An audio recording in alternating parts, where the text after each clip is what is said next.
Welcome to our tutorial on how to make a deposit on our website. Once you've logged in, navigate to the My Account dashboard. Got to the Deposit section. Here you will find instruction on different deposit methods. On the right-hand side, you'll find the Deposit section. Clicking on it will bring up a pop-up with different deposit amounts.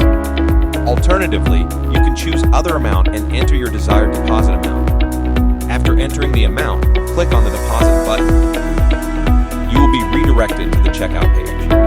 Here, you have the option to proceed with either a credit card, debit card, or cryptocurrency such as Bitcoin or ApeCoin. First, let's choose cryptocurrency method.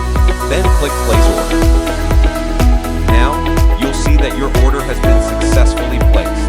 The next step is to copy the wallet address provided and initiate the payment from your Bitcoin or ApeCoin wallet. For convenience, you can also scan the QR code from mobile. You can also deposit using credit or debit card. Simply fill in the required details and then click Place Order.